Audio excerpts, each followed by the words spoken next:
Olá, pessoal! Sejam muito bem-vindos ao canal Boa Semente. Eu sou a Poliana Feitosa. E eu sou o Romulo Dias. E estamos aqui mais uma semana para compartilhar a palavra de Deus com vocês aí de casa, através da revista Conectar Mais, né? Revista... Nossa, tá saturado, né? Tá mesmo. Ou é esse celular aqui. É, pode ser o celular. Acho que quanto mais amarelado, mais saturado aqui. É? Olha lá. Ficamos laranjas. Não, mas eu acho que... Gente, 10 pessoas. Eu acho que é o... celular. Acho que a gente não tá tão amarelo assim, não. Não, travada? Não. Travou, pessoal? Comenta aí, ó. Acho que é legal, né, no caso. Pega o tablet pra ver. Vou pegar. Deixa eu mandar o link aqui no grupo. Mandar um link no grupo. Ah, eu acho que você... Não, manda aí. Sejam muito bem-vindos ao canal Boa Semente. Você que está assistindo a live, já comenta, pessoal. Quem tá aí, temos 8 pessoas assistindo. Comenta aí, deixa seu oi. Né? Mesmo que você não fique até o final da live, sabemos que tá tarde já, mas coloca aí seu oi, de onde que você é. Nós queremos falar com você aí de casa. Tá? Então, estamos no aguardo de ver aqui como que tá a live.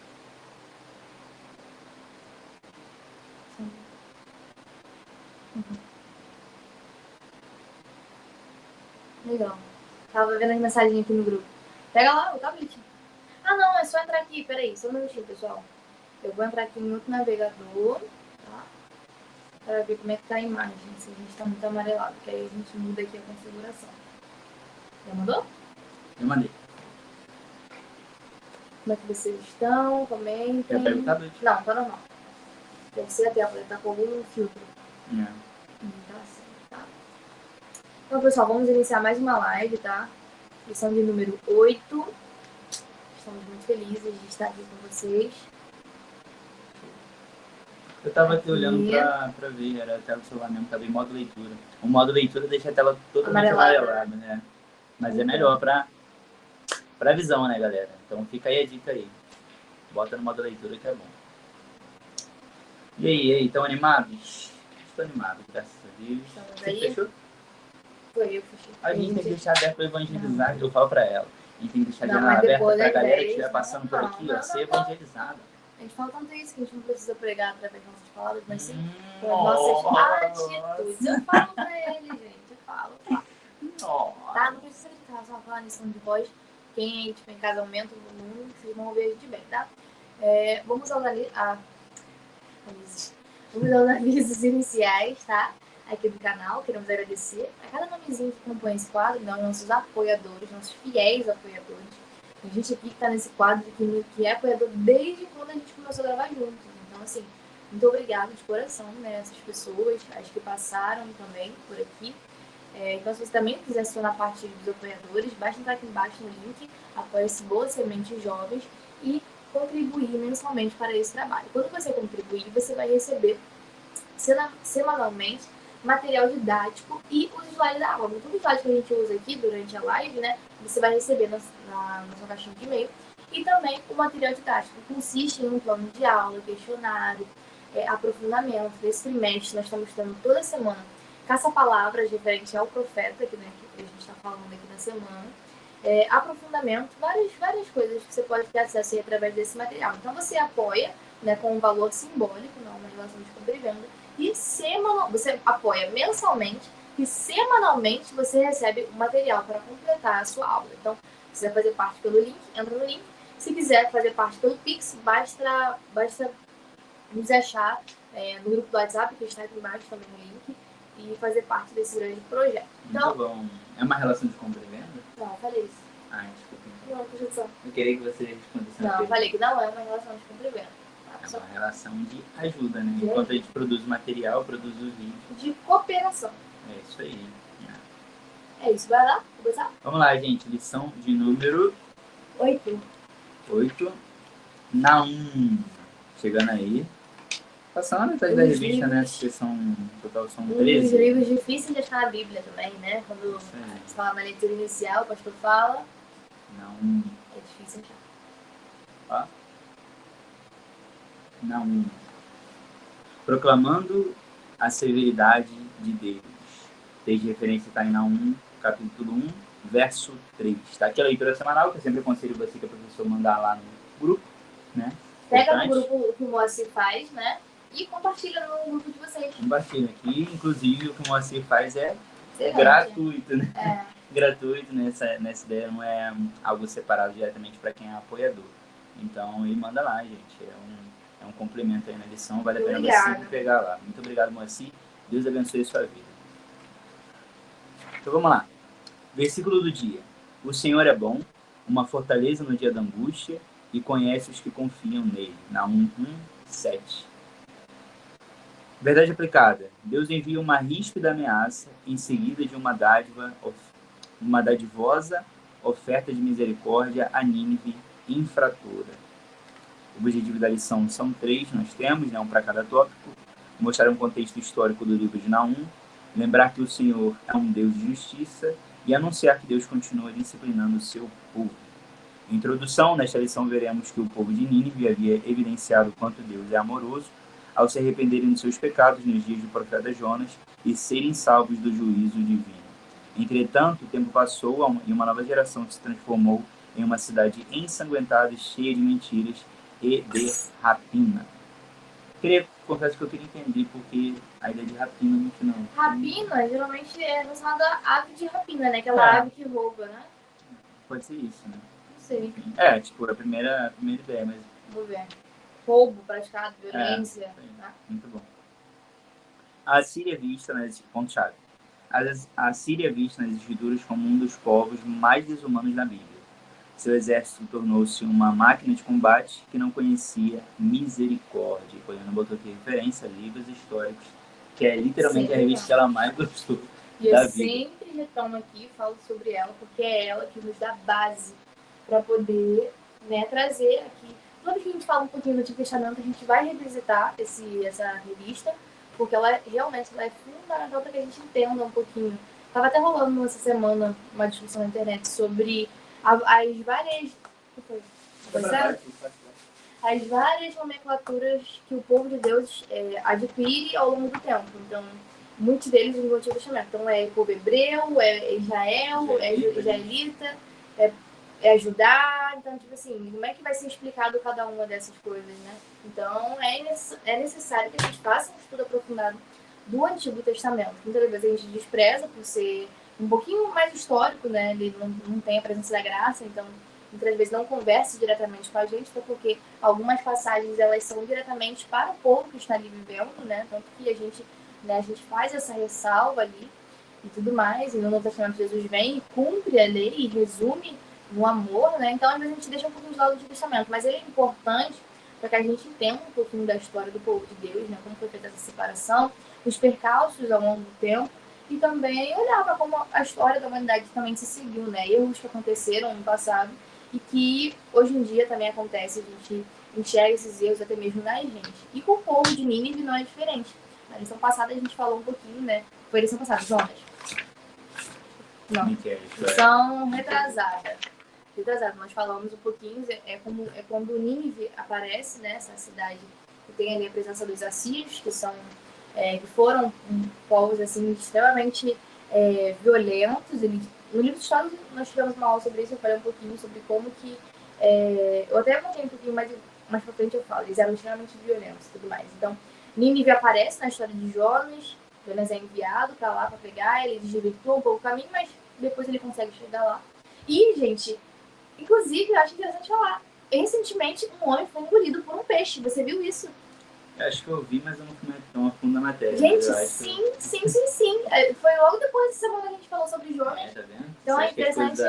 Tem gente que acha que é muito fantasiosa, que eu não sei como assim. Tipo, o Jonas foi engolido por um peixe. Gente, não tem uma semana que isso aconteceu e foi gravado. Sim, o peixe engoliu ele e jogou depois Jonas da atualidade. Depois cuspiu. Então, gente, acho que o mundo tá bem assim. exatamente assim, vídeo assim, bem gravado. Dá pra assistir, depois chamar. Então, assim, você pode mencionar com os alunos sobre isso, e Nínive aparece na história de Jonas. Ele vai lá, prega um povo que ele estava receoso de falar, justamente porque eles eram muito violentos, né, com relação principalmente aos estrangeiros e tal. Então ele prega e, surpreendentemente para Jonas, eles aceitam a mensagem, se arrependem e passam a viver segundo os preceitos de Deus, né? Mas a gente vai ver, e nessa lição vai falar um pouquinho sobre isso, acho que eu falo na introdução, o quanto que o tempo passou, né? As pessoas foram envelhecendo, morrendo, e a nova geração que veio, ela veio totalmente contrária àquilo que a geração anterior, né, viveu, aquilo que a geração anterior escolheu viver, né? Então, isso aí já dá um bom início, né? A ideia do legado, né? A ideia de quanto a geração anterior a gente vai deixar, é importante, né? Tem a importante responsabilidade de deixar para as próximas gerações. Isso é muito importante, dá para aplicar tanto na nossa vida quanto no... E isso também aconteceu com o povo de Israel, né? O caso dos hebreus, que a gente pode mencionar. Você deu uma divisão legal aí, que realmente o pessoal fala povo hebreu, depois judeu, depois samaritano. Judeu, samaritano. Isso aqui é interessante, porque quando Deus escolheu um povo para ser, era o povo hebreu, que vem ali de Abraão até Jacó. Mas o próprio povo não se divide. Pois é, aí Jacó, ele ganha o nome de Israel, e aí, basicamente, começa a se chamar israelita. Sim. Só que depois de um tempo, meio que, na verdade, tem a divisão, né, das tribos, duas foram para um lado, as outras 10 para o outro. Então, Judá e Benjamim ficou com o nome de Judá, né? E é o reino né? O reino do sul. E o reino do norte ficou com as outras demais tribos, e aí começaram a ser chamados assírios. E aí, quando você chega no Novo Testamento... Não, assírios não. Não, samaritanos, perdão. É porque a lição está falando um pouco sobre a Samaria é a capital Samaria, né? Então você tem os samaritanos, depois os judeus, só que no final das contas era os descendentes ali de Jacó e Israel. Então é importante entender. E a gente viu também, para cada trecho da história. A gente viu também na lição na revista de livros históricos o quanto que muitos dos israelitas, né, eles foram dizimados. Então, assim, né, muitos foram pulverizados e, né, o que sobrou foi mais a galera da tribo de Judá, né? Então, assim, é uma história muito complicada e é importante para que a gente entenda a geopolítica atual da humanidade, né, do povo de Israel. A gente não pode confundir os que nascem em Israel, que são os israelitas, que não é o mesmo israelita da Bíblia. Você fala uma coisa importante, né? Povo de Israel e... Né, você fala que existe uma diferença entre o povo de Israel... Judeu. Não, mas é porque você judeu não tá é lembrando. Religião, não tô lembrando. Eu falei. Você já falou várias vezes isso. Eu queria que você usasse, que eu gosto quando você fala... porque tem uma diferença entre povo e tem uma diferença entre nação, né? O povo de Deus mesmo, né? Ele foi, né? A graça, ela nos alcançou, então ele é mais abrangente, ela não é circunscrita a apenas uma localidade, né? Apesar que a gente sabe que sim, eles foram separados e vai ser, até a forma como vai acontecer o rebatimento vai ser diferente. Mas eu não lembro agora como é que eu falei, mas eu sei que é isso. Mas existe uma diferença entre a política e o povo em si, né? Não é porque a pessoa nasce em Israel que ela é judia, né? Ela acredita ali no Antigo Testamento e tudo mais, e muito menos é cristã, né? Então a gente tem que fazer essa separação. Os judeus não aceitam o cristianismo, da mesma forma que a gente também não concorda com o judaísmo. Então a gente tem que sempre fazer essas ressalvas. A nação de Israel, né? O Estado ali de Israel, ele não é cristão, como a gente acha que é, né? Ele não é cristão. Tem alguns judeus messiânicos, mas, né, sim, a maior parte mas não, a gente não pode misturar naquele contexto política e religião, porque eles não fazem essa junção, tá? Então por isso é importante a gente estudar o Antigo Testamento para saber para quem que a história está sendo falada ali. E aí, voltando, não lembro onde a gente parou. Começou, na verdade. Eu falei do legado, quando é importante das nações. Exatamente, deixar um legado. Porque Nínive já foi avisado do que poderia acontecer. E aí aceitaram a mensagem, só que aí é que tá. A próxima geração. E realmente não foi ensinada ou doutrinada da forma como deveria ser. E acho que isso é um ponto muito importante para o início da aula. Você falar que o legado é muito importante. Tanto o legado que seus pais deixaram para você, quanto o legado que você pode iniciar de você. Um legado porque justamente muitos jovens não têm os pais na igreja. Então, assim, se você se apegar ao legado, no sentido de que, caramba, minha família não tem legado na igreja, e você achar isso fatalista, tipo, não tem mais jeito pra mim. Não, é o que você mesmo falou. É a partir de você, o legado que vai acontecer, a herança que você vai deixar para seus filhos a partir daquilo que você vive com Deus. Então, isso é muito importante. Tem uma frase rapidinha, porque é muito boa essa lição. E é interessante esse início. Tem uma frase que eu já vi de uma mulher, acho que no Instagram, não sei. Com certeza alguém disse, né? Ela estava replicando. Mas eu não sei de quem exatamente é essa frase. que ele fala assim, ó, eu não vim de uma família cristã, mas uma família cristã virá de mim. Isso eu achei muito interessante, porque de fato tem muito a ver com o que vai começar a partir de você. Sim, exatamente. Então, é isso. Se você já veio de uma família cristã, que as suas próximas gerações você dê continuidade e que seja ainda melhor. A minha ideia é que os meus filhos, os nossos filhos, na verdade, sejam melhores do que nós somos, os meus netos sejam melhores do que meus filhos vão ser, e aí assim vai. E aí, mais uma vez, é importante retomar a ideia de que isso não foi algo que aconteceu somente com a galera de Nínive, né? O povo de Israel passou por isso. Eles viveram ali com Moisés tempos assim de milagres, né, incríveis, mas ainda assim as gerações foram se passando e foram se esquecendo de Deus. E isso fez com que eles passassem de 40 anos no deserto. Então, não é algo que acontece só lá fora, não é um exemplo distante, mas é algo que também acontece no nosso meio, tá, pessoal? Então, agora a gente entra no tópico 1, um breve resumo do livro. E aí, mais uma vez, né, a gente vai seguir o mesmo esquema. Eu começo o tópico 1, o Romo o tópico 2, e eu o 3.1 e ele 3.2. E assim a gente vai seguindo. Então, a introdução do tópico 1 está falando um pouquinho sobre como é a divisão desse livro, que também é um livro curto, mas que traz aí grandes ensinamentos, tá? Então, no capítulo 1, Naum, ele traz nitidamente a fúria de Deus contra a cidade de Nínive e um protesto contra o governo cruel e a indecência política. Então, é justamente esse governo assírio, onde eles eram extremamente violentos, extremamente cruéis. Mais pra frente eu vou falar um pouquinho sobre a relação deles com a morte. E aí, aqui aparece um pouquinho da fúria de Deus com relação a isso. A fúria aparece principalmente porque eles já tinham sido avisados, eles voltaram seu coração para Deus e agora se esqueceram novamente. Então, acho que a fúria vem muito disso também, né? Dessa perca de paciência, que uma hora o limite ele se esgota, tá? No capítulo 2, acontece a profecia, né, de urgente reprovação da cidade, certificando de que Nínive será assaltada e desmoronará. Ou seja, é uma certeza do que iria acontecer, né? As iniquidades que eles estavam praticando fatalmente iria levar a essa consequência. Já no derradeiro capítulo, Naum expõe com particularidades como será o seu desmoronamento. Né? Então, o livro, no geral falando, o livro de Naum é um livro assim triste, né? No sentido assim, de que um povo já teve apostasia. É a palavra que a gente falou muito em alguma das revistas. O abandono da não lembro qual foi uma revista, mas é um livro que vai falar sobre a apostasia de um povo que teve contato com o evangelho, uma geração que foi transformada, mas que as próximas que vieram não conheciam esse Deus, né? E vão conhecer justamente o pior lado, que é o lado, né, que vai ali trazer justiça às suas ações. Então, assim, é bem interessante da gente entender o que vai se passar aí nesse livro de Naum, que muitas vezes a gente passa correndo, a gente nem lê, e que tem tantas coisas a nos ensinar, tá? Então, esse tópico 1 é um pouquinho dessa linha do tempo, do que vai acontecer no livro que a gente está estudando, né, aqui na aula de hoje. Tópico 1 conta um povo cruel e sanguinário.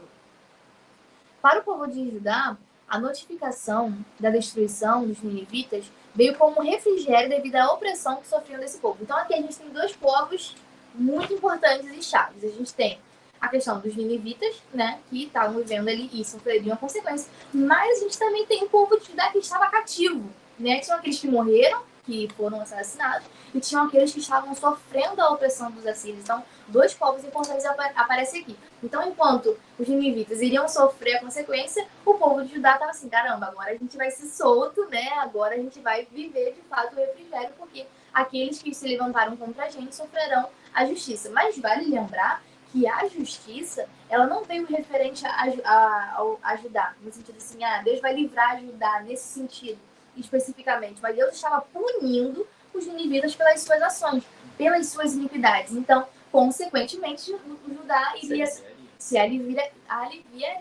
E aí a gente entra na questão que a gente falou também nessa lição dos livros históricos, o quanto que isso que aconteceu na vida de Judá, da tribo de Judá, né, foi permissão de Deus, não foi vontade de Deus que Judá estivesse ali, o Reino do Sul, eu acho mais fácil, né, porque não exclui ninguém, que o Reino do Sul estivesse vivendo esse cativeiro, não foi da vontade de Deus. E a revista dos livros históricos é muito interessante, porque vai narrar o passo a passo e vai mostrar a crueldade, né, do processo em que eles viveram. Então não era a vontade de Deus que o povo sofresse dessa forma, mas foi uma consequência ali das suas ações. Então, dois povos aparecem ali e é interessante a gente olhar na visão de cada um. De um povo que estava sendo oprimido, que agora seria aliviado, e de um povo que estava oprimindo, mas que agora seria oprimido. Né? Estava oprimindo e agora seria oprimido. Então, é muito interessante. Exatamente. E aí, a gente vai seguindo mais embaixo. Então, essa questão do refrigério, quem está dizendo isso, né, o bispo Abner Ferreira, e aqui tem a referência. Não, na verdade, a citação vai vir agora, né? O bispo Abner, ele diz: os assírios não conheciam a misericórdia. A Assíria, em sua primeira fase, não visava destruir a nação subjugada, mas sim subordiná-la através dos pesados impostos e constantes ameaças de represálias. Vale lembrar que foi o cativeiro, né, a Síria, ele aconteceu em diversas fases também. A gente falou um pouquinho sobre isso na lição, né? Assim como o babilônico também. Mas, assim, é algo muito profundo. Se você está com a gente desde aquela época, você vai lembrar um pouquinho sobre isso. Mas eu acho importante, porque aí traz uma aula mais robusta, sabe? Você não está só lendo a revista, você está trazendo conhecimento. E os alunos, se tiverem assistido essa aula, eles vão conseguir linkar uma coisa com a outra. Porque uma coisa que eu achava muito ruim, lendo a Bíblia, é que nada fazia sentido. As histórias não eram conectadas. E aí, quando você faz esse estudo, as histórias passam a fazer sentido. Então, os assírios, eles eram conhecidos justamente por ser um povo não misericordioso. Então, na primeira fase, ela não visava destruir a nação subjugada, mas sim subordiná-la através dos pesados impostos e constantes ameaças e represálias. E aqui entra a questão da morte. A morte, muitas vezes, no mundo antigo, ela era vista como... deixa eu ver como eu vou explicar. Ela era vista como algo fácil. Não sei se você vai me entender. Tipo assim, a morte... O Rômulo é meu inimigo. Matar ele é muito fácil. Eu não quero matá-lo. Eu quero fazer ele sofrer. Então, ele vivo, ele traz mais lucro pra mim do que ele morto. Ele morto, ele morreu, acabou, e é isso aí. Mas ele peso pra pessoa, exatamente. Ele vivo, ele pode trabalhar pra mim. Eu posso exprimir altos impostos da vida dele e eu vou estar fazendo ele sofrer da mesma forma. Então, aquele que pensa diferente, aquele que é diferente... E ele começa a desejar a morte, né? E você não vai matar. E você não vai matar. Você não vai dar esse gosto. Acharia melhor, né? Exatamente. Por isso que eles eram cruéis. Porque eles não chegavam e matavam. A gente viu que uma das formas deles do cativeiro era pulverizar as pessoas. Então, a gente era uma família, a gente não iria para o mesmo lugar, né? Eles não colocavam a gente para sofrer o cativeiro junto. Não, ele botava o Rômulo no lugar, me botava em outro, mas a morte, você vê que não é algo muito... não é algo comum. E quando isso acontecia, quando chegava a morte, que também tinha, assim, a gente não pode deixar de lado, era uma morte extremamente cruel. A gente falou sobre os empalamentos, a gente falou sobre as decapitações, né, esquartejamentos. Então, assim, era um povo cruel e que não tinha misericórdia. E agora eles iriam experimentar um Deus que traria essa fúria sobre eles, tá? Então, o tratamento oferecido aos escravizados e aos expatriados é aludido em numerosos documentários, sejam epigráficos ou iconográficos, isso aí, epigráficos, iconográficos. Não, mas eu tá no ar. Textos, né, deixados, iconográficos. Então, diversos documentos mostram o quanto que eles eram cruéis, tá? As inscrições reais e os baixos relevos. Ao cair em suas mãos, qualquer povo passava por duras torturas, por isso eles eram implacáveis. Então, a gente vê que a morte, ela era o último meio de tortura. Então, eles torturavam fisicamente, psicologicamente, até que chegasse ao fim da vida dessa pessoa, tá? Então, um pouquinho do que eu queria trazer para vocês no tópico 1.1, os pormenores do povo assírio. 1.2, o juízo sobre Nínive. De acordo com Norman, o nome Naum parece significar algo como consolador e pode ter surgido como uma espécie de cognome ou apelido, indicando a função de Naum como profeta do Senhor. Aqui é interessante e a revista, ela... Vamos estar pesquisando aqui. E a revista, ela faz a ordem inversa. Em vez de apresentar primeiro o profeta, ela primeiro apresentou a mensagem, primeiro apresentou o povo e agora apresenta o profeta Naum. O nome dele, né, pelo que parece aqui, significa consolador. Então, esse nome, ele em si aparece em um momento onde Deus Eu acho que tá errado na revista, tá vendo? Ele exibiu como epígrafe. Por isso e que eu não fiquei... epigrafos. Aí, em vez de epigrafos, tá vendo? E aí tá aqui, a epígrafe. Por isso que eu enrolei um pouquinho na hora de ler. Eu falei, porque, tipo, epígrafos. Epígrafos, né? Que são escritos antigos. Né? O acento tá no lugar errado. Então título ou frase que se coloca no início de um livro, ou um título, ou um poema. Realmente, epígrafe. É o início de, tipo, do início. Não, a palavra tá certa. Acho que aqui tá escrito errado. Epígrafe. Serve de assunto para resumir o sentido. Epígrafe. Tá, você não tá no lugar errado. Epígrafos. Acho que. Enfim, nem eu. E nem é ficus. Foi. Epígrafos. Como assim? Tá, epigráficos. É. Não é epigráficos, é epígrafos. É no I. Pois é. E fois, né? Afinal é fois, não ficus. Enfim, gente, comenta aí embaixo se você também engajou nessa parte. Epígrafos. Calma aí. Epigráficos? Às vezes existe, você escreveu errado. Ficos. Calma aí, gente. A gente tem que aprender tudo aí. Realmente tem. Caramba. Existe. Relativo a epígrafe. É, mesmo significado. Só a revista tem dessa. Pois de fato, Almeida Revista Corrigida, que é a linguagem mais difícil. Não, pois é. Enfim, gente, fazendo isso aí, agora no tópico 1.2 ele vai trazer o significado do nome de Naum. Então, como eu disse, ele fez a ordem inversa. Numa hora ele apresenta a profecia, ele apresenta a mensagem, apresenta o povo e agora apresenta o profeta, né? Então o nome ele parece significar consolador. E isso tem a ver com o contexto em que ele estava inserido. Sendo uma obra riquíssima, o livro, né? Em cada detalhe, em seus escritos,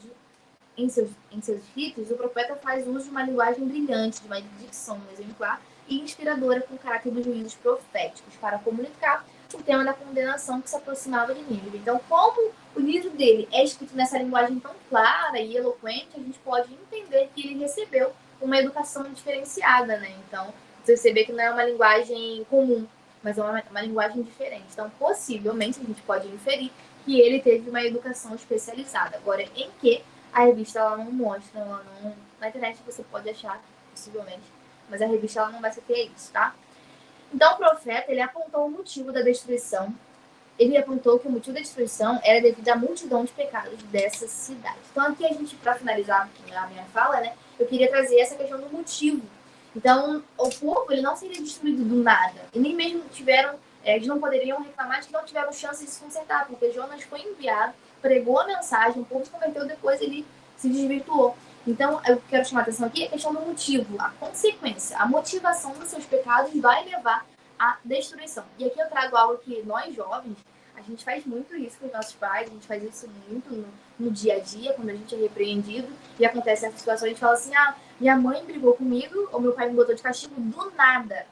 Nada é do nada. Eu falo assim muito pro Romulo, tá? Ele quebrou a gaveta ali e ele falou, gente, caiu do nada. Eu falei, Poliana, caiu do nada. Eu falei, Romulo, caiu do nada?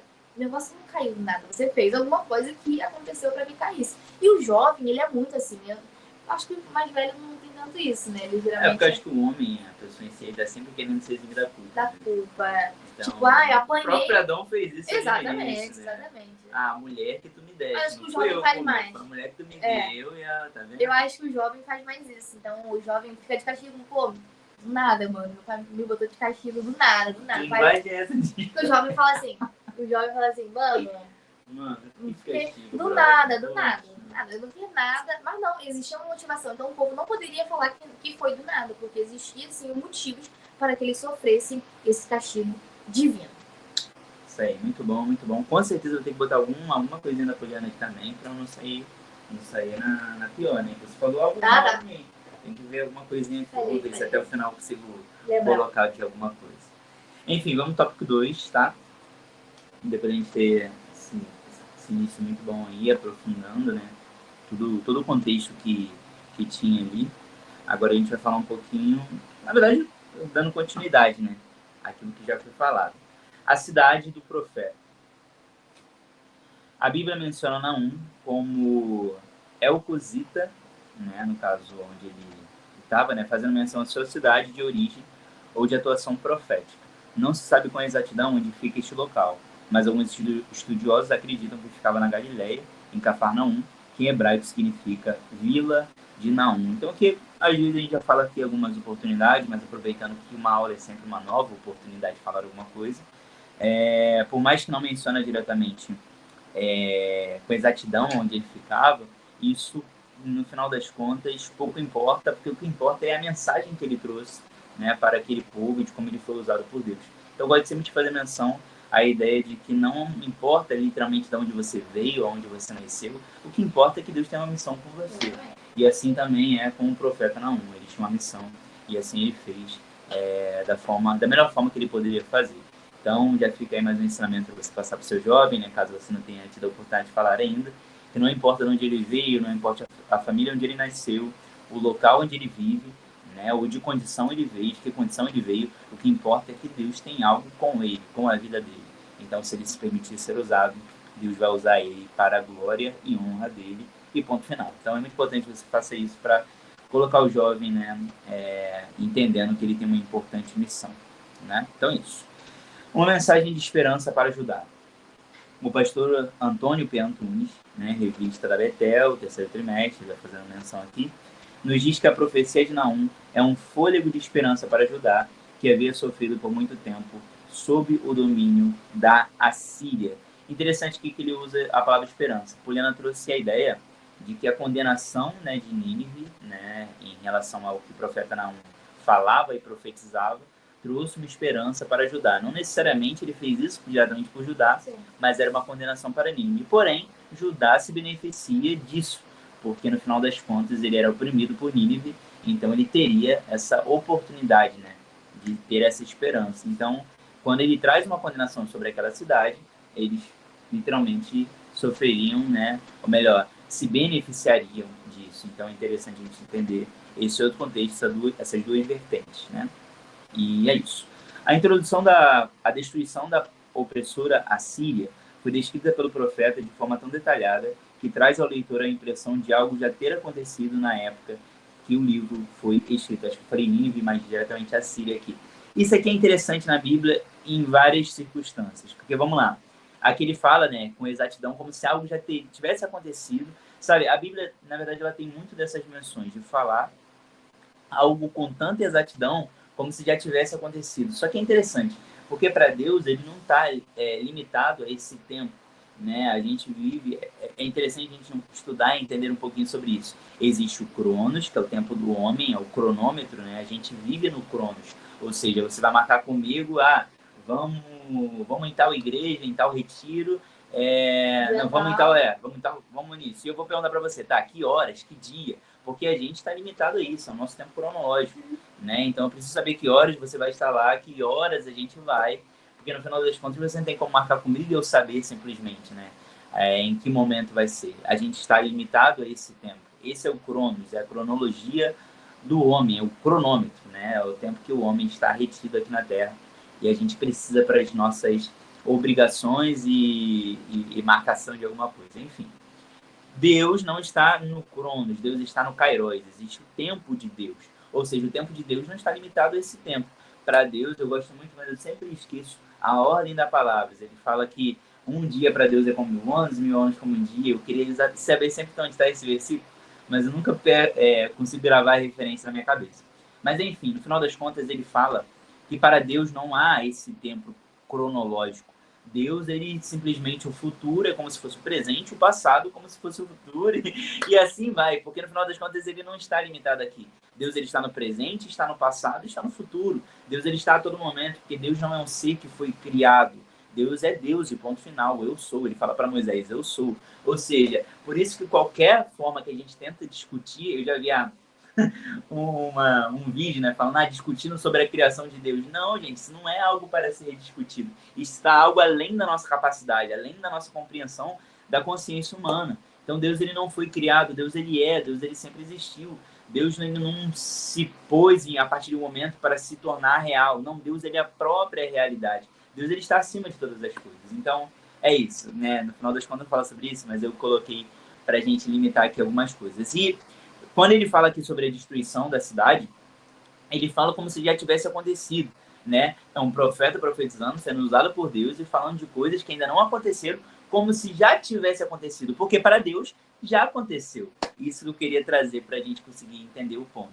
E aqui também, o livro de Isaías fala muito sobre isso. Vou só gastar um pouquinho de tempo, porque eu acho muito interessante. Isaías 53, né, para fazer um pouco, para a gente conseguir comentar um pouco do que eu estou falando, Isaías 53 vai falar sobre a crucificação de Cristo. Eu já falei isso inúmeras vezes, mas eu acho muito interessante como Isaías fala da crucificação de Cristo antes de Cristo vir em carne e morrer. Ou seja, ele estava falando da crucificação de Cristo, ele foi como um cordeiro levado a matadouro, o homem do qual as pessoas se desviavam o rosto, foi ferido pelas as nossas transgressões, moído pelas nossas iniquidades, o castigo que nos traz a paz estava sobre ele, e pelas suas pisaduras nós fomos sarados. Ou seja, como é que Isaías está falando da crucificação de Cristo antes de Cristo vir e morrer?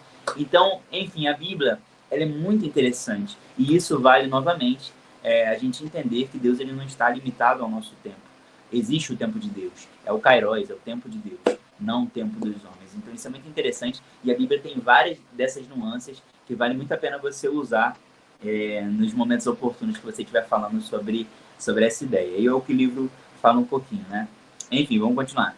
Conforme é possível apurar, para os ninivitas a palavra era de preocupação e aniquilamento, enquanto para Judá era uma profecia de alívio e esperança sobre a interferência de Deus em favor do seu povo. Então, no final das contas, eu botei aqui para resumir que Deus cuida dos seus. Por mais que fosse uma condenação para o povo ninivita, né, para os ninivitas, também o Judá se beneficiaria disso e também não exime também o cuidado de Deus sobre aquele povo. Por mais que trazia uma condenação sobre o povo ninivita, o seu povo, o povo escolhido de Deus, estaria ali, de certa forma, tendo uma esperança, tendo um refrigério. Então, Deus, ele cuida dos seus.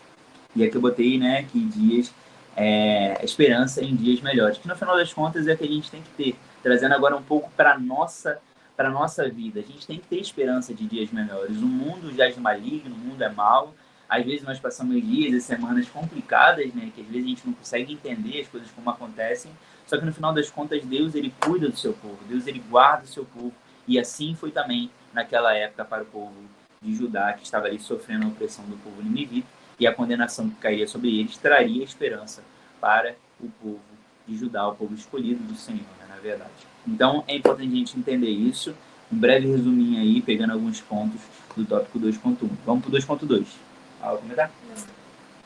Deus expõe onde Nínive falhou. Isso aqui é interessante que agora, para que toda condenação não vem do nada. Ah, nossa, como é que você usou a palavra aí? Ah, do nada aconteceu. Não, não é do nada.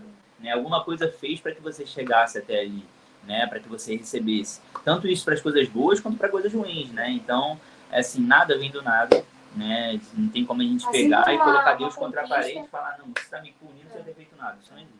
Assim como uma conquista, né? As pessoas conquistam as coisas, as pessoas acham que é do nada. Teve uma caminhada, teve um percurso, e assim também as coisas ruins. É verdade. Então, assim, para toda ação existe uma reação e existe uma consequência. Então, às vezes, o mal... Uma motivação. E uma motivação. Então, assim, o mal que você está fazendo hoje, que a pessoa faz hoje, talvez ela não vai pagar hoje, mas lá na frente ela vai pagar, ou na vindoura. E assim também as coisas boas que nós fazemos hoje, talvez você também não ganhe nessa vida, mas na vindoura você vai ganhar. Então, no final das contas, a gente também não está limitado às coisas diretamente daqui. Para toda ação, existe uma reação. Então, isso aí nem bíblico mas é literalmente a reação das coisas. Científico. É científico e também bíblico, né? Porque ele fala, né, que você plantou, você vai colher. Então, no final das contas, e aí? Tudo extrai dali. Tudo se extrai ali da palavra de Deus. Enfim, 2.2. Deus expõe onde Nínive falhou. Por mediação do profeta Naum, Deus apresenta Nínive como... Deus apresenta Nínive como Nínive fracassou tão densamente em suas ações.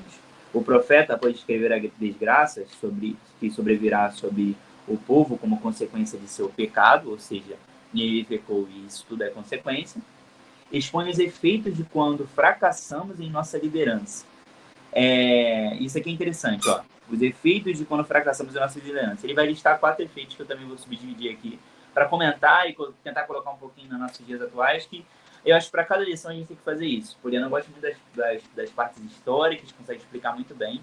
E eu confesso que eu gosto mais da ideia da prática, daquilo que a gente tem que fazer, ou daquilo que a lição ensina para além dos portões da igreja, sabe? Para onde a gente tem que aplicar quando a gente sai aí da igreja. Então eu gosto de ficar com essas partes, e geralmente o 2 ele traz um pouquinho mais sobre isso.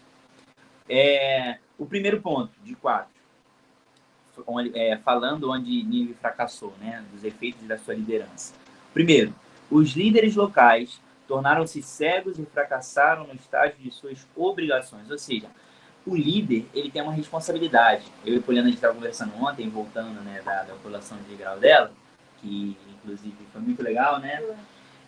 Enfim, a gente estava conversando sobre quanto mais você é visto, quanto maior a sua influência, maior a sua responsabilidade também.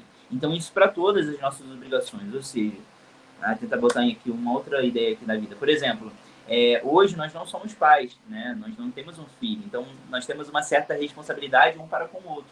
Um dia nós teremos um filho. Então, a nossa responsabilidade vai dobrar. Eu primeiro como um homem, que serei pai, e ela também como mulher, que será mãe. Então, assim, a partir do momento que a gente coloca alguém no mundo, a gente tem uma responsabilidade maior e uma obrigação maior. Isso também para qualquer outra coisa na nossa vida, né? Então, assim, quanto maior as pessoas estão te vendo, quanto maior as pessoas que querem beber ali da sua fonte, né, vamos botar assim, das suas responsabilidades, das suas obrigações, maior também o seu grau de influência e maior a sua responsabilidade. Isso é muito importante. Ou seja, um líder, quando ele é visto, porque muitos, a gente está falando aqui diretamente para os professores de escola dominical, porém muitos dos professores são líderes também. Então, assim, quando você é posto em uma posição de liderança, você tem um grau de influência maior do que quando você não era. Então, as pessoas estão te vendo. E a responsabilidade vem ali também. Quanto mais influência você tem, mais responsabilidade você vai ter, né? E mais obrigação você vai ter. Então, é isso. Vou também usar um exemplo pequeno ali também, mas que é muito importante. Por exemplo, um filho de um pastor, né? Ele é muito mais visto do que os demais membros, do que os demais jovens da igreja. Porque o filho do pastor é filho do pastor. E é mais visto. Então, necessariamente, você tem também uma responsabilidade maior. E até você entender isso, às vezes, na cabeça do jovem, é difícil. Mas, de fato, é assim. E, de fato, tem que ser assim para entender a responsabilidade que é, o peso que é. Então, e o ser humano aprende muito por imitação. Então, é necessário que haja referência, né? É verdade, é verdade. Então, é isso. O exemplo você carrega. Sabe aquela ideia do, não, faço o que eu falo, mas não faço o que eu faço? É assim? Faz o que eu mando, não faz o que eu faço. Isso aí. Não faço o que eu faço. Então, isso não existe, gente. O exemplo que carrega as palavras... também tem uma outra frase também que eu sempre esqueço. As palavras educam e o exemplo arrasta, não é? Eu acho que é isso. As palavras educam, o exemplo arrasta. Não sei se eu estou errando aí no ditado. Mas, enfim, quando você está no posto, uma posição de liderança, você tem uma responsabilidade maior. Então, aqui fala que os líderes fracassaram e tornaram-se cegos no estágio de suas obrigações. Ou seja, você está sendo visto. Quando um líder é bom, todo o povo se beneficia disso. Agora, quando um líder é mau, todo o povo vai sofrer a condenação disso. E todo o povo perece por isso. Então, primeiro ponto, os seus líderes fracassaram. E quando um líder fracassa, é muito mais fácil que a sua nação também fracasse junto com ele. 2. O povo se espalhou e ninguém obteve sucesso em ajuntá-los. Aqui o segundo ponto. Um povo unido é muito importante. Salmo 133 vai falar que quão bom e quão suave é que os irmãos vivam em união. É como um óleo precioso sobre a barba, que desce sobre a barba de Arão. Enfim, aí ele vai continuando. Sobre a cabeça, que desce sobre a barba de Arão, e ele vai falando um pouquinho mais. Só que esse primeiro ponto aí, ponto A do capítulo, né, do Salmo 133, quão bom e quão suave é que os irmãos vivam em união. Então ele vai falando ali as demais coisas do quão é benéfico para o povo estar em união. Ou seja, a igreja é feita de união. Se eu pegar, né, eu sozinho, eu talvez tenha capacidade de fazer alguma coisa. Porém, se eu tiver com a Poliana, eu tenho a capacidade de fazer, concluir, e aí talvez até mais rápido. Também tem um ditadão, também tem um ditador. Tá. Fala assim, sozinho eu vou fazer... Se você quer chegar rápido, vá sozinho.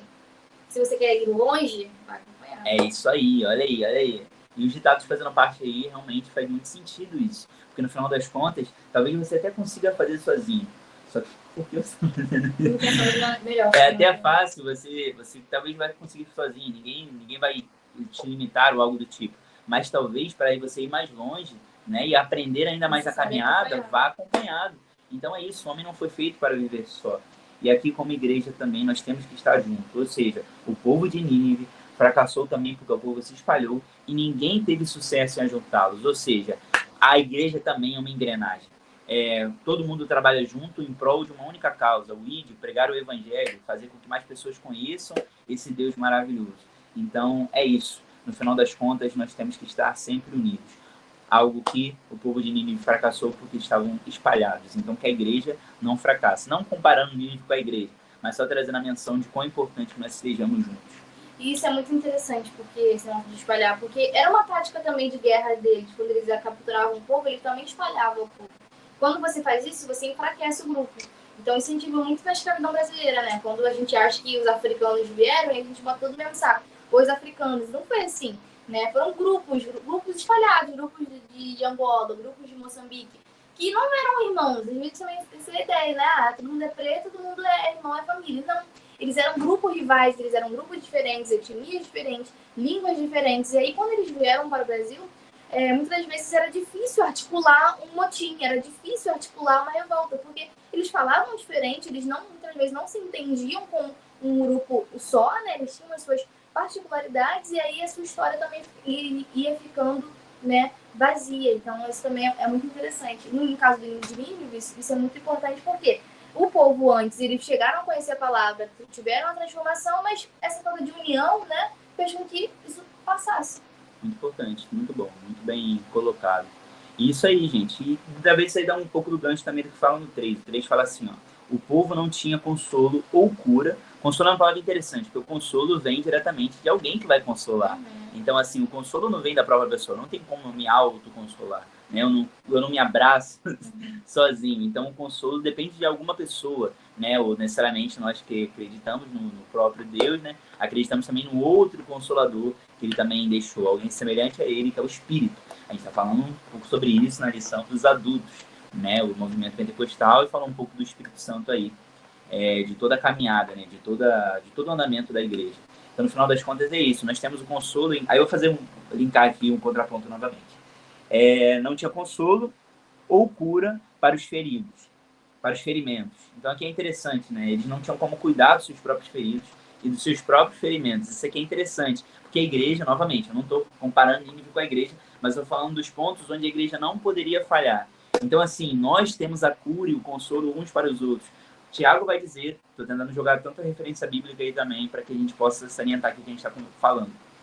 Tiago vai falar que oremos uns pelos outros, confessai as vossas culpas uns aos outros e oreis uns pelos outros para que sareis. Ou seja, para que alguém se sare, eu preciso orar por ele. E assim também é aquele, né, que você olha como irmão, você precisa confessar as suas culpas ao seu irmão. Por isso que é muito importante quando nós fazemos de confessar o pecado, confessar um para o outro, para que assim você consiga vencer aquilo. Então, assim, no final das contas, você batalhar sozinho é muito difícil, mas quando você pega e expõe aquilo, expõe a sua dificuldade, é muito mais fácil para o outro. Você vai ser consolado, você vai ser orado por isso, né? Alguém vai orar por você e vai ser muito mais fácil para que você se cure. Então é muito importante que a igreja esteja em união. Você vê que o 2 e o 3 eles carregam um no outro. É muito importante que a igreja esteja em união para que você se importe um pelo outro, um se importe pelo outro, e assim também nós possamos orar uns pelos outros. Então a igreja é um local onde estão os feridos, e ali nós temos o médico dos médicos, que é o próprio Jesus, né? Mas a igreja é um grande hospital, porque o próprio Deus vai falar assim, o próprio Jesus vai falar que ele não veio para os justos, e sim para os doentes. A igreja é um local onde nós deveríamos nos reconhecer como os doentes e feridos, e que estamos ali para ser consolados e sarados, uns pelos outros, né, porque é muito importante, e principalmente por aquele que está na casa, que é o dono da casa, que é o próprio Jesus. Então, novamente, só fazendo um contraponto para a gente colocar, é meio que os pontos onde Nínive falhou e os pontos onde a igreja tem a solução. É tipo isso que eu quero trazer. Espero que esteja dando para entender. E o 4 é o único que eu não consegui relacionar tanto com essa minha ideia. Mas ele fala assim, ó, que todos que os escutassem sobre caos de Nínive bateriam palmas e triunfaria. Então aqui falando das demais nações, né? Saberia o caos que viveriam e estariam batendo palmas e estariam se alegrando. Então, assim, eu confesso que é um que eu não consegui fazer um pouquinho dessa ideia, mas eu queria muito trazer isso para a gente fazer um contraponto um com o outro. Então, aqui vai talvez importante daqueles que estão olhando contra você, né? É um pouco do que falou aqui diretamente, né? Olhavam para Nínive e bateriam palmas sabendo do fracasso do qual que eles estavam. Então, assim, a gente poderia linkar também que as pessoas estão olhando para você, até porque olhando para eles. Os assírios são muitos inimigos, né? Eles dizimaram muitos povos também, né? Trouxeram grandes dores. Então, eles meio que se alegraram. É tipo isso, exatamente o que você falou. Então, é isso. E também vai salientar que o mundo está de olho, né? De olho para a igreja, de olho para a sua vida. É o que a gente falou, né? A gente também, quando iniciar, deixa abertamente pregar. Só que é isso, no final das contas, você não prega só através das suas palavras, você prega através das suas ações. E as pessoas estão de olho né, em você. Então, quando você fracassa, eles vão falar porque você fracassou. Na verdade, as pessoas eles esperam o fracasso uma das outras. Né? É muito difícil você ver alguém, na verdade, fora do meio da igreja, né, e tudo mais, que queira o bem do outro, sabe? As pessoas querem sempre tomar vantagem, querem sempre ganhar, e nem sempre você é tido como referência ou como alguém que as pessoas querem bem. Então, enfim, o mundo é isso, o mundo é mal. Só que no final das contas nós somos os remanescentes, né, que possamos olhar uns pelos outros e esperar o bem um do outro e a vitória um do outro, né? É assim que nós oramos e é assim que é importante. No final das contas isso tem a ver com a união da igreja. Então, assim, talvez, eu confesso que não é um pouco do que o tópico aborda diretamente, que ele vai falar do fracasso de Nínive, né? Da onde ele fracassou, mas eu queria trazer esse contraponto para a igreja, sabe? Onde a igreja pode não cair nas desgraças onde Nínive caiu. Novamente, não é comparando Nínive com a igreja, mas é comparando onde a igreja poderia não cair onde Nínive caiu.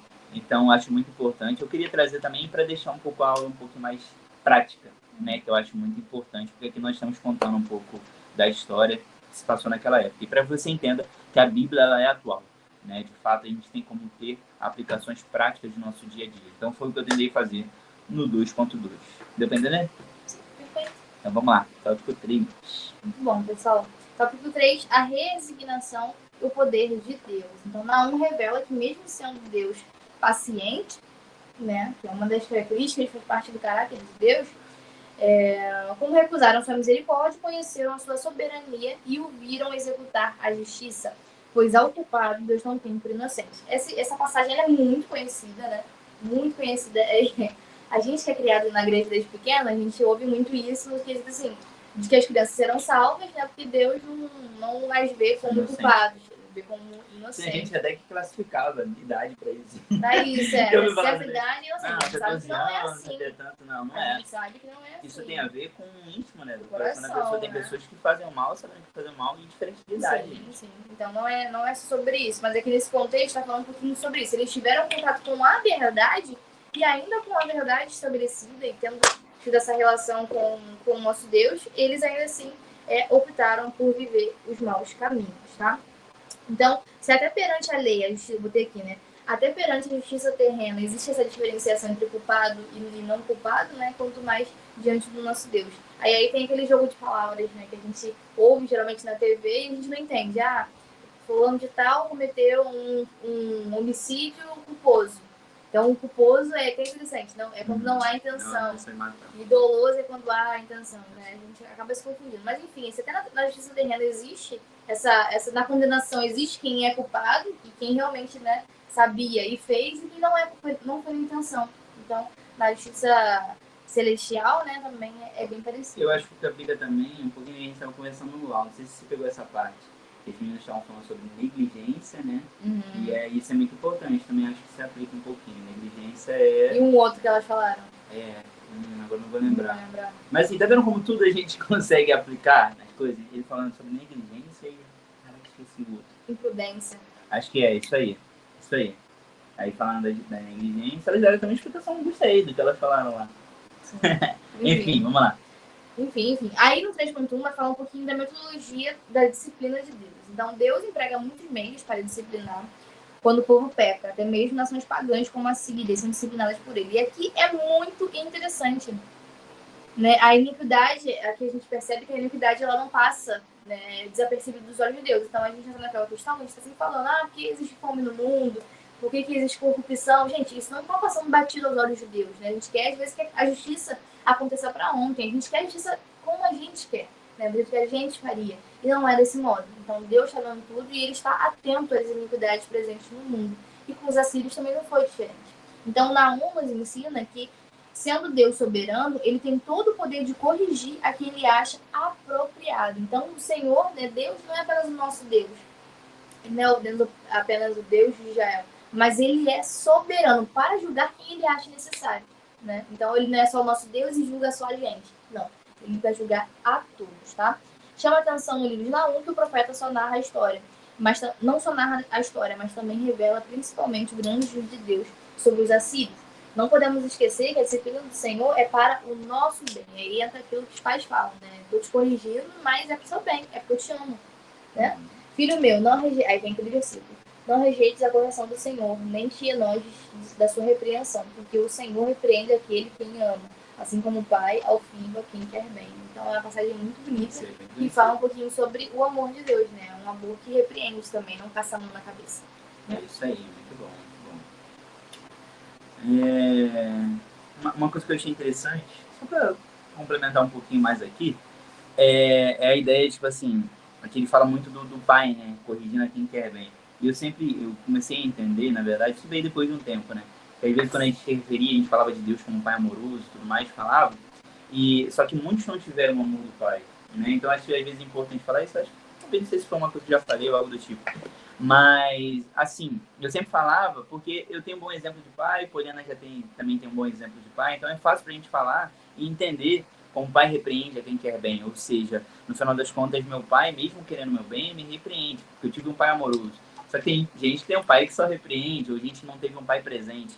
Então, assim, é muito importante que você se permita viver esse amor de Deus. Talvez você não teve um bom exemplo de pai, ou talvez você nem teve um pai presente. Eu falo isso para você falar para seus alunos mesmo, porque a gente não sabe a condição de cada um.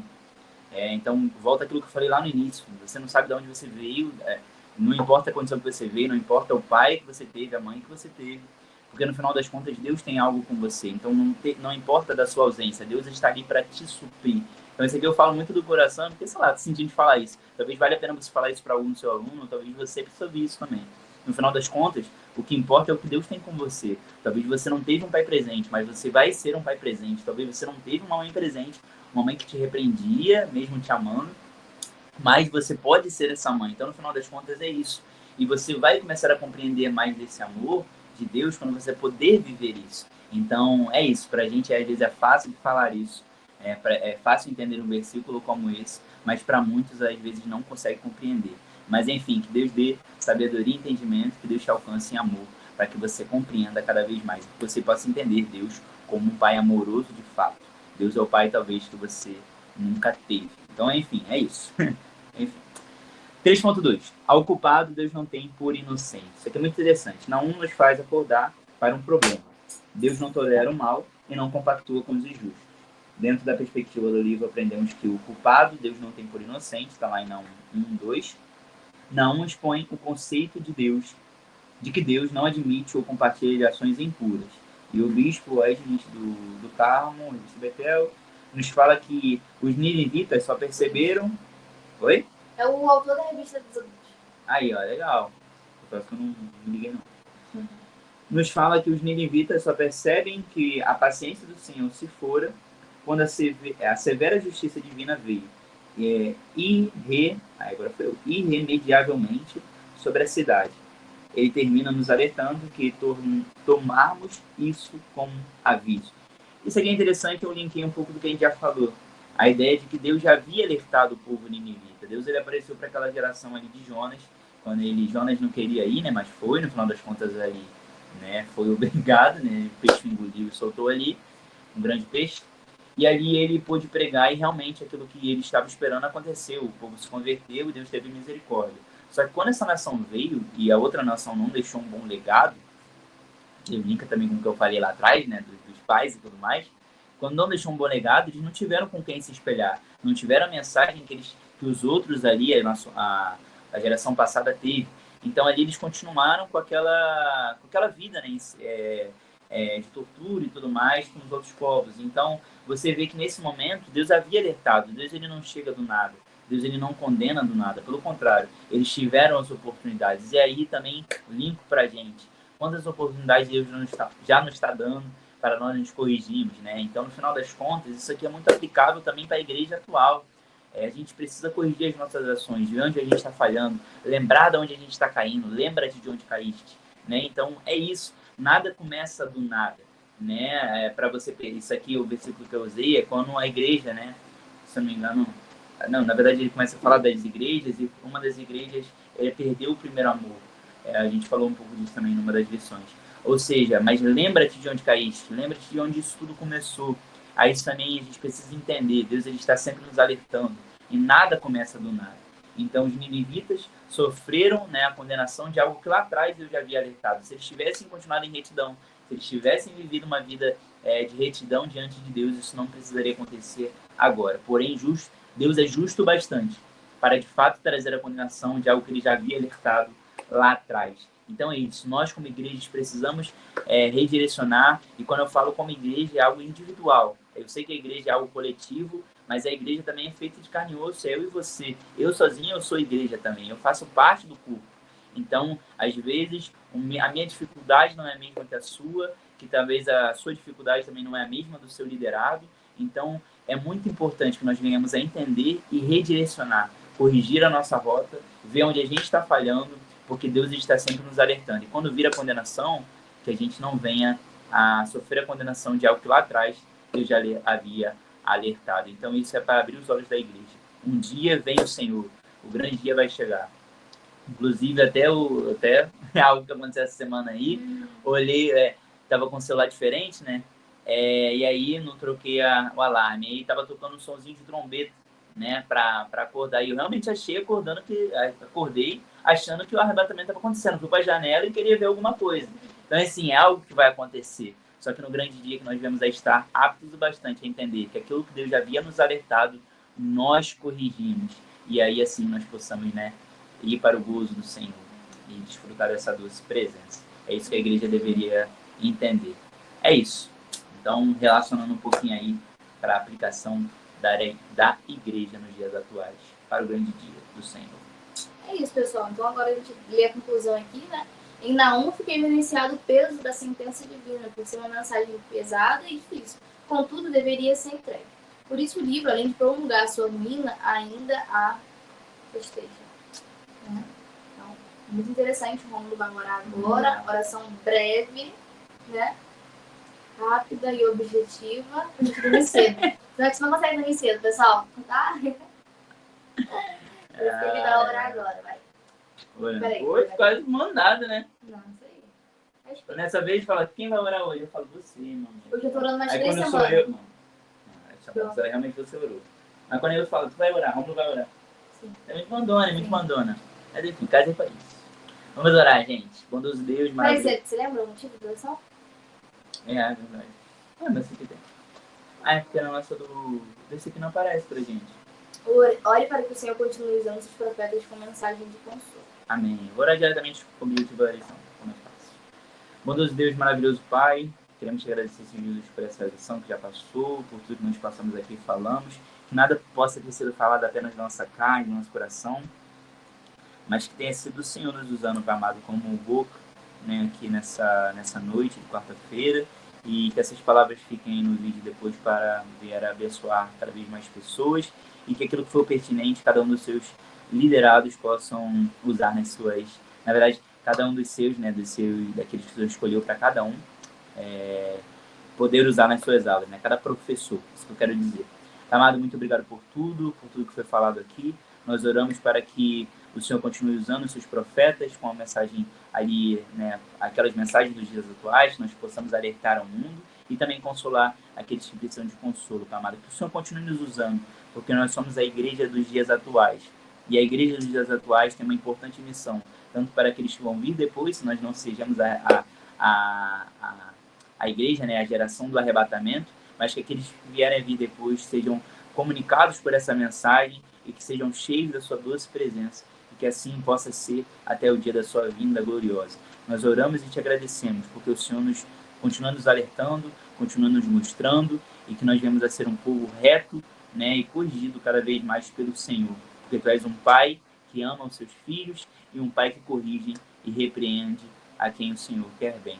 Então, muito obrigado, Pai amado, porque o Senhor é um Pai maravilhoso, que dá amor e dá repreensão, porque a repreensão também é fruto do amor. E quando o Senhor nos repreende, o Senhor está mostrando que o Senhor nos ama, a ponto de mostrar para a gente onde nós deveríamos nos corrigir. Então, assim, que diferente da nação de Nínive, que teve a oportunidade de se converter e ali se corrigir, não se corrigiu, que nós vamos a ser a igreja hoje, que vê os seus pontos fracos e que venha se corrigir. Em nome de Jesus, entregamos cada um nas suas mãos, os enfermos, aqueles precisando da sua doce presença, e nós te agradecemos por essa aula maravilhosa. Em nome de Jesus. Amém. Amém, amém. Oração abençoada. Queremos agradecer a cada um que ficou na live de hoje. Daqui a pouquinho, amanhã, já vai estar em formato de vídeo. Então, quem assistiu esse vídeo, não esqueça de curtir, comentar, compartilhar e nos seguir nas redes sociais, @canal Boa Semente, @Polifritosa e @Romulo Barba. E também se tornar apoiador, se você ainda não é. Dá tempo ainda de receber o material. Bom, pessoal, beijinho, tchau! E aí, pessoal?